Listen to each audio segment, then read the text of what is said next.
Hello दोस्तों, स्वागत है। मैं अनिकेत मौर्य आपका स्वागत करता हूं टारगेट विथ अनिकेत के प्लेटफॉर्म पर। तो जैसा कि हम लोग बेसिक मैथ के सीरीज़ में नंबर सिस्टम्स को पढ़ लिया है, तो उसी के आगे आज हम लोग एक नए टॉपिक की शुरुआत करते हैं जिसका नाम है बीजगणितीय व्यंजक। देखिए भैया, आपके सिलेबस में बीजगणितीय व्यंजक के साथ साथ तो दिया नहीं है सीधे सीधे, लेकिन दिया है क्या कि आपको पढ़ना पड़ता है बहुपद और द्विघात समीकरण, और साथ ही साथ यह पढ़ना पड़ता है एक दो चरों वाले रैखिक समीकरण को। तो अगर हम उसको पढ़ना चाहते हैं तो उसके लिए हमारा बेसिक मजबूत होना बहुत ज़रूरी है। तो इसके लिए ये छोटी सी सीरीज आपके लिए इम्पॉर्टेंट होगी, आप सभी के लिए। तो आइए शुरू करते हैं। आज हम लोग बात करते हैं एल्जेब्रिक एक्सप्रेशंस के बारे में। किसके बारे में पढ़ते हैं? एल्जेब्रिक एक्सप्रेशंस के बारे में। ठीक है, किसके बारे में पढ़ने वाले हैं? Algebraic expressions. ठीक है, एल्जेब्रिक एक्सप्रेशंस। ठीक है,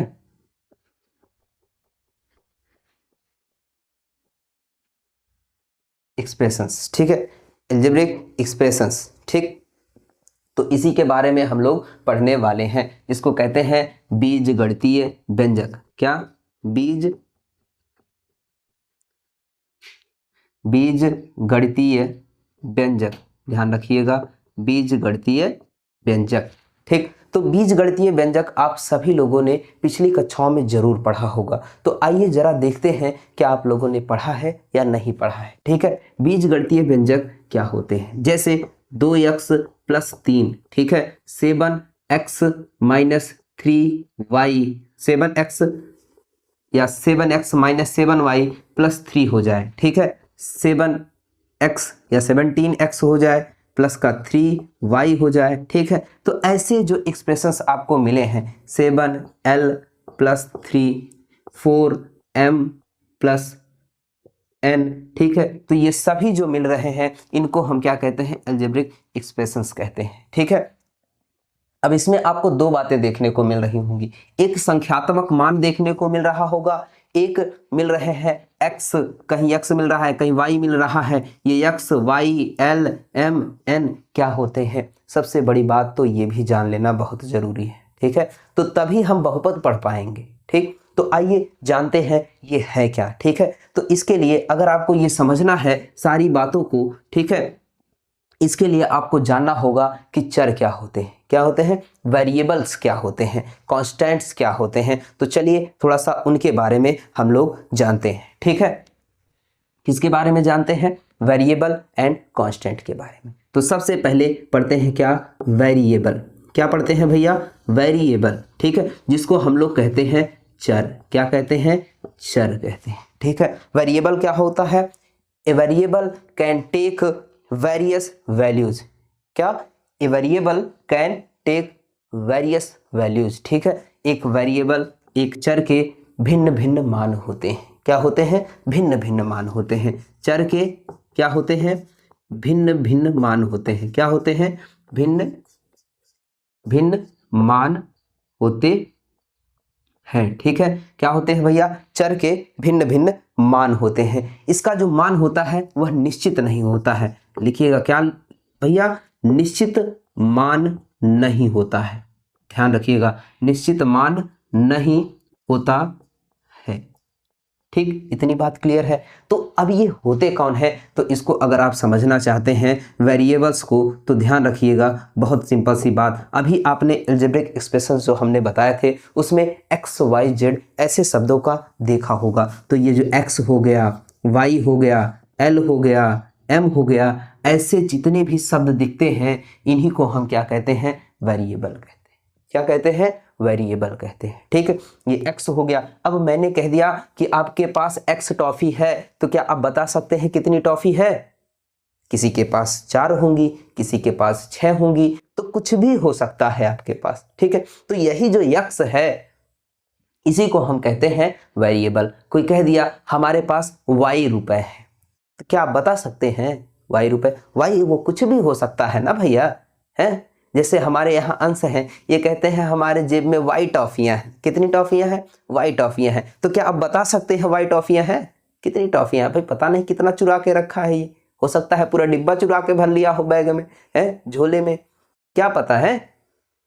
कोई नहीं जानता। ठीक, तो भैया ये जो x है इसको नहीं जानते, तो इसका मान भैया निश्चित नहीं है ना, निश्चित नहीं है। वो कह दिया x टॉफियां हैं, कुछ भी हो सकती हैं, है ना। तो यही बातें बताता है कौन, हमारा चर। तो हमें जब कोई चीज नहीं पता होती है, एक मूर्ख व्यक्ति जो नहीं पढ़ा है, मूर्ख तो नहीं कह सकते, जो नहीं पढ़ा है वो भी अगर पूछेगा, अभी कोई बात होती रहे, अगर आप उससे मिलेंगे ना और कहेंगे मैथ पढ़ते हैं, तो कहते अरे मान लो ना यक्स था। ये कहावत तो छोटा से छोटा बच्चा चिपका देता है, हर लोग को चिपका देते हैं लोग। तो भाई वही यक्स जो मान लेते हैं यक्स ना, वही यक्स है क्या, आपका वेरिएबल। तो वेरिएबल तो हम जान गए। अब दूसरी बात, जब भी एल्जेब्रिक एक्सप्रेशंस पढ़ते हैं उसमें दो तरीके के आती हैं बातें, एक तो वेरिएबल हो गया, दूसरा जो आता है उसको हम कहते हैं क्या, कांस्टेंट कहते हैं। क्या कहते हैं, कांस्टेंट कहते हैं, जिसको हम हिंदी में कहते हैं अचर। क्या कहते हैं भैया, अचर कहते हैं। क्या कहता है, अचर। इसका मान क्या होता है, इट हैज, ध्यान रखिएगा, इट हैज फिक्स्ड वैल्यूज। क्या, इट हैज फिक्स्ड वैल्यूज, मतलब इसका मान क्या होता है, नियत होता है, मान निश्चित होता है। ठीक है, मान निश्चित होता है।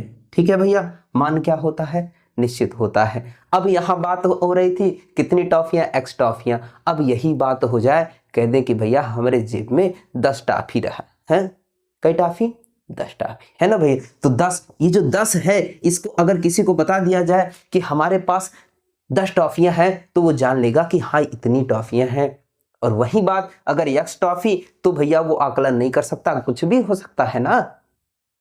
ठीक, ये जो 10 है या हो गया 7 है, ठीक है, ये फिक्स वैल्यूज को बताता है। किसको बताता है, फिक्स वैल्यूज को बताता है। और ये जो फिक्स वैल्यू होती है उसको हम क्या कहते हैं, कांस्टेंट कहते हैं। अब ये 10 हो सकता है, 13 हो सकता है, 121 हो सकता है ना, कुछ भी नंबर्स हो सकते हैं। आप जितने नंबर सीखिएगा उसी को हम कहते हैं, क्या कहते हैं भैया, अचर कहते हैं। क्या कहते हैं, अचर कहते हैं। ठीक, इतनी बात तो समझ में आई। ठीक, चलिए आगे देखते हैं। ठीक, जब हम इन बातों को पढ़ रहे हैं तो कुछ और बातें भी जानना बहुत जरूरी है। जब हम एल्जेब्रिक एक्सप्रेशंस पढ़ते हैं तो वहां बहुत सारी बातें निकलकर सामने आती हैं। ठीक, जैसे एक हमारे पास लिखा है 3x² प्लस का 5x प्लस का 7। ठीक है, यहां आपको क्या दिख रहे हैं, चर दिख रहे हैं। क्या दिख रहे हैं, चर दिख रहे हैं। देखिए यहां ये चर है, ये अचर है, दोनों बातें हैं, है ना, दोनों बातें साथ में आ रही हैं। तो कभी कभी बातें आती हैं चर की घातों की। किसकी बात आती है, चर की घात। जरूरी है इसको समझना। तो यहां क्या कहते हैं, एक्सपोनेंट्स, पावर या घात हम कह सकते हैं। क्या कह सकते हैं, घात। तो यहां पूछे कि ये जो यक्स है इसकी घात कितनी है, तो आप तुरंत बता देंगे कितनी है भैया, 2 है। क्या है, 2। भाई ऊपर जो लिखा होता है इसी को हम पढ़ते हैं घात। और ये घात जो होती है, कभी कभी ये पूछ लेता है इस पूरे एल्जेब्रिक एक्सप्रेशंस की घात क्या है, तो जो सबसे बड़ी घात होती है उसी को आपको बताना होता है। बात यहाँ घात की नहीं है, घात तो आसानी से बता देते हैं बच्चे। तो यहाँ बात किसकी हम करने वाले हैं, एक और बात की। किसकी, जिसको हम कहते हैं क्या, कोफिशिएंट कहते हैं। क्या कहते हैं भैया, कोफिशिएंट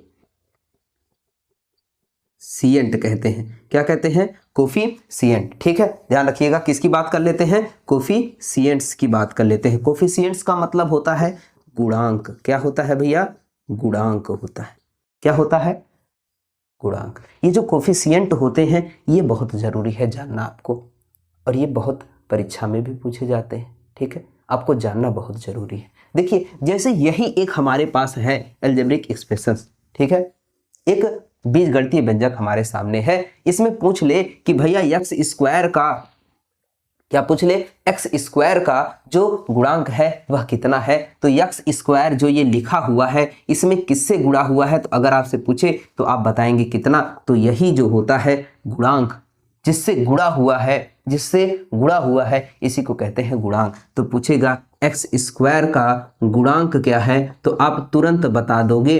क्या हो जाएगा भैया, x² का गुणांक कितना है, 3 है। ठीक, अगर एक एग्जांपल ले लेते हैं, हम ले लेते हैं कितना भैया, 5y², तो कह देता है कि y² का गुणांक कितना है, तो आप बता पाएंगे। क्यों भैया, कितना होता है, क्या देखेंगे, तुरंत जिस नंबर को कहे, ध्यान रखिए जिस नंबर को कहे उसको क्या करिए आप कर दीजिए गोला। तो बता देंगे कितना है भैया, 5 है। कितना है, 5। देखो जो बच गया यही तो हो जाता है गुणांक, यही तो हो जाता है ना गुणांक। ठीक है, चलिए आइए एक और एक एग्जाम्पल ले लेते हैं भैया। ठीक है, 3l + 5m। अब आपसे पूछ रहा है बताइए m का गुणांक, किसका भैया, m का गुणांक। तो तुरंत बता पाओगे m का गुणांक। मैंने कहा था जैसे ही पूछे, जिसको पूछे ये गोला किया तो भैया ये प्लस भूल जाओ, इसके इधर वाले को भूल जाओ, हमको ध्यान सिर्फ इसी को देना है। ये क्या है, 5। कितना है, 5। तो इसका गुणांक कितना हो गया, 5 हो गया। ठीक है, अगर पूछे यल का गुणांक कितना है, यल का गुणांक कितना है तो आप बता पाएंगे ना, यल का गुणांक कितना है भैया। तुरंत मैंने कहा उसको गोला करो, जो बचा वही हो जाएगा गुणांक। कितना हो गया भैया, 3 हो गया। ठीक, ये तो बड़े आसान थे, बड़े आसान थे। चलिए यहां बताइए 3x², इसमें x का गुणांक, इसमें x² का गुणांक।